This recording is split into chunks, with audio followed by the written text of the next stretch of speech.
Guys, आज आगे बढ़ने से पहले हमारी आपसे दिल से एक रिक्वेस्ट है। हम बहुत मेहनत करके आपके लिए एनिमेटेड हॉरर स्टोरीज बना रहे हैं और हमारे कुछ व्यूअर्स ऐसे भी हैं जिन्होंने अभी तक हमें सब्सक्राइब नहीं किया है। गाइस, अब और देरी नहीं, बस सब्सक्राइब बटन पर क्लिक करना है, एकदम फ्री है। चलो साथ करते हैं। 3, 2, 1 डन। कर दिया ना? पक्का ना? चलिए फिर शुरू करते हैं आज की कहानी।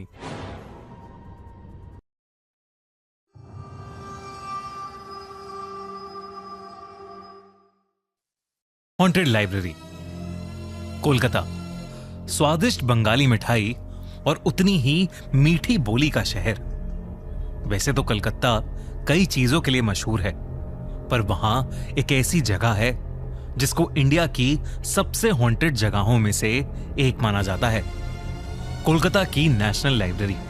ये इंडिया की सबसे बड़ी पब्लिक लाइब्रेरी है और इस लाइब्रेरी के अंदर ऐसी एंशिएंट और रेयर बुक्स का भंडार है जो शायद कहीं और नहीं मिलेंगी। इसीलिए ये लाइब्रेरी स्टूडेंट्स के बीच बहुत फेमस है। पर किताबों के अलावा यहां कुछ और भी है, कुछ ऐसा जो शायद हमारी इंसानी दुनिया के परे है। कुछ साल पहले इस लाइब्रेरी में एक नया सिक्योरिटी गार्ड पोस्ट हुआ था, वीर बहादुर। वीर पहले भी कई जगहों पर नाइट सिक्योरिटी गार्ड की तरह नौकरी कर चुका था और इसलिए उसे रात की शिफ्ट के लिए नौकरी पर रखा गया था। अक्सर इस लाइब्रेरी की रात की ड्यूटी करने से लोग कतराते थे, क्योंकि लाइब्रेरी के हॉन्टेड होने के कई किस्से लोगों ने सुने हुए थे।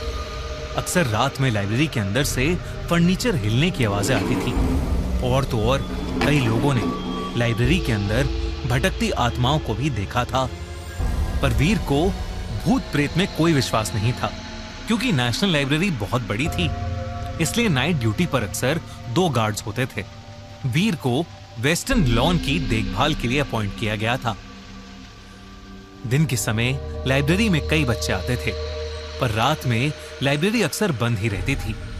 उसे बस ये ध्यान रखना था कि कोई लाइब्रेरी में रात में ना घुस आए और बुक्स चोरी करके ना ले जाए।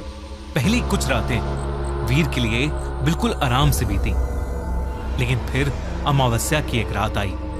वीर रोज गार्ड रूम में बैठा रेडियो सुनता रहता था, लेकिन उस रात रेडियो फ्रीक्वेंसी पकड़ ही नहीं रहा था। गार्ड रूम के बाहर दूर दूर तक बहुत अंधेरा था। वीर रेडियो के सिग्नल की खोज में गार्ड रूम से लॉन में चलने लगा, पर रेडियो की चरचराहट के अलावा कोई आवाज ही नहीं आ रही थी। बस बीच बीच में ऐसा लग रहा था कि मानो कोई कुछ बात कर रहा हो। फिर कुछ देर बाद एकदम से रेडियो से चरचराहट की आवाज आनी बंद हो गई। तभी अचानक से रेडियो में आवाज आई, टुनाइट इज माय नाइट। ऐसा लग रहा था कि कोई अंग्रेज ऑफिसर गुस्से से बोल रहा है कि आज रात वो किसी को नहीं छोड़ेगा। वो आवाज सुनते ही वीर के हाथों से रेडियो गिर गया। वो पहली बार था जब वीर को घबराहट महसूस हुई। इससे पहले कि वो रेडियो नीचे से उठाता और कुछ समझ पाता, उसे लाइब्रेरी के अंदर से बहुत तेज धमधम की आवाज सुनाई दी, जैसे लाइब्रेरी के अंदर कई सारी किताबें और बुक शेल्फ गिर गई हों। उसने दूसरे गार्ड को फोन मिलाया, पर उस गार्ड का फोन ही नहीं लग रहा था। इसलिए वीर अकेला ही लाइब्रेरी के अंदर चला गया। उसी दिन सौरभ नाम का एक 14 साल का स्टूडेंट भी पढ़ाई करने लाइब्रेरी आया था। वो एक लाइब्रेरी के अंदर वाले कमरे में अकेला बुक पढ़ रहा था। उसे बुक पढ़ते हुए पता ही नहीं चला कि दिन से कब शाम हुई और शाम से कब रात। जब वो घर जाने के लिए उठा तो लाइब्रेरी के उस कमरे का दरवाजा खुल ही नहीं रहा था। उसने दरवाजे को बहुत पीटा, बहुत आवाजें लगाईं, पर ना दरवाजा खुला और ना ही कोई उसकी मदद के लिए आया।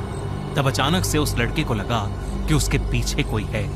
जब वो पीछे मुड़ा तो मानो उसकी सांसें ही रुक गईं। उसकी आंखों के सामने एक भयानक सी औरत हवा में उड़ रही थी। उस औरत का चेहरा बिगड़ा हुआ था और उसने एक सफेद रंग की ड्रेस पहनी थी। वो औरत सौरभ पर बिना ध्यान दिए बुकशेल्फ्स में किताबें अरेंज कर रही थी। उसे देखते ही सौरभ डर के मारे चिल्ला पड़ा और तब उस औरत ने सौरभ को देखा और एक बहुत डरावने ढंग से वो सौरभ पर गुर्राने लगी। डर के मारे सौरभ एक टेबल के नीचे छुप गया वो औरत चुपचाप बुक्स लगाती रही और हर थोड़ी थोड़ी देर में टेबल के नीचे झांककर वो सौरभ को देखकर एक डरावने तरीके से मुस्कुराने लगती, मानो किसी भी सेकंड वो सौरभ की जान लेने को तैयार बैठी हो। सौरभ को बहुत ज्यादा डर लग रहा था, लेकिन तभी कमरे का दरवाजा खुला और सिक्योरिटी गार्ड वीर बहादुर अंदर आ गया। सौरभ वीर को देखते ही टेबल के नीचे से आया और वीर से लिपट गया। सौरभ का जोरों से रोना छूट गया। वीर उसे देखकर घबरा गया। उसे लगा कि वो लड़का इतनी देर रात वहां क्या कर रहा है। सौरभ ने पूरी घटना वीर को बताई, जिसे सुनकर पहले तो वीर के होश उड़ गए, लेकिन फिर वीर को लगा कि शायद ये सब सौरभ का वहम होगा, क्योंकि अब उस कमरे में उन दोनों को कोई औरत नहीं दिख रही थी। तभी अचानक से लाइब्रेरी के अंदर फिर से बहुत जोरों की धमधम की आवाज हुई। आवाज नीचे से आ रही थी। वीर ने सौरभ को लाइब्रेरी से बाहर भेजा और फिर वो उस आवाज के पीछे लाइब्रेरी के बेसमेंट में जाने लगा। जब वो वहां पहुंचा तो वहां एक कमरा था। उस कमरे का दरवाजा अपने आप खुल गया। वहां उसे किसी आदमी के दर्द में चीखने की आवाज आ रही थी, जैसे कोई उसे बुरी तरह मार रहा है। जब वीर उस रूम के अंदर गया तो अंधेरे में उसे ऐसा लग रहा था जैसे कोई आदमी चेन में लिपटा हो, लेकिन फिर जैसे ही उसने अपनी टॉर्च उस तरफ मोड़ी तो वहां कोई भी नहीं था। वीर को कुछ समझ नहीं आ रहा था कि उस लाइब्रेरी में हो क्या रहा है। वापस गार्ड रूम जाते हुए वीर को दिखा कि लाइब्रेरी की लॉन्स के बीचों बीच एक पालकी रखी है, जो पहले नहीं थी। वो उस पालकी के पास गया। वो सदियों पुरानी पालकी लग रही थी। वीर ने पर्दे से देखा कि अंदर एक आदमी बैठा है। वीर गुस्से में उस पर चिल्लाया कि वो कौन है और वहां इतनी रात को क्या कर रहा है, लेकिन उस आदमी ने कोई जवाब नहीं दिया। जब वीर ने पर्दा हटाकर पालकी के अंदर झांका तो उसके रोंगटे खड़े हो गए। अंदर एक आदमी था और उसके शरीर पर हर तरफ चोट के निशान थे।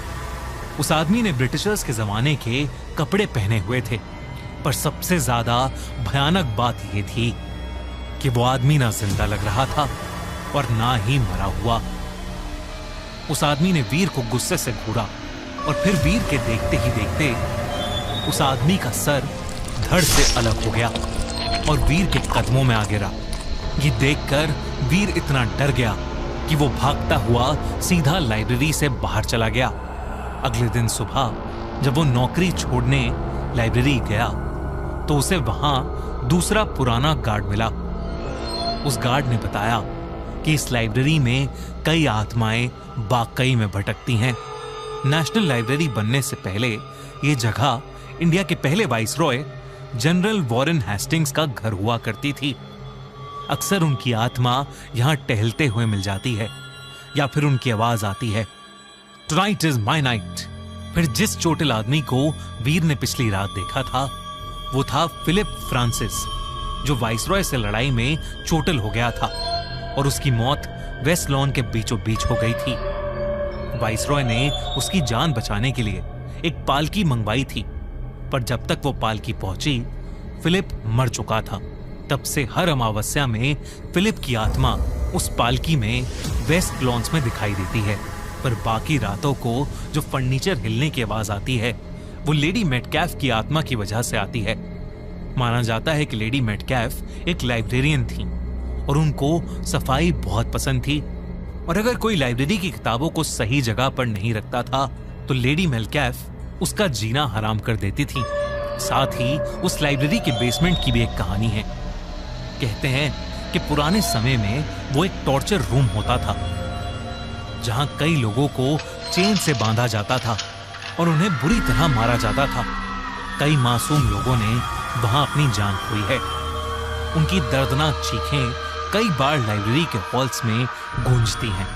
इन सब कहानियों को सुनकर और खुद जीकर वीर बहादुर इतना घबरा गया था कि उसने उस दिन के बाद से नेशनल लाइब्रेरी ऑफ कोलकाता में फिर कभी कदम नहीं रखा। अगर आपको ये वीडियो अच्छी लगी तो हमारा चैनल खूनी मंडे सब्सक्राइब करना बिल्कुल मत भूलना।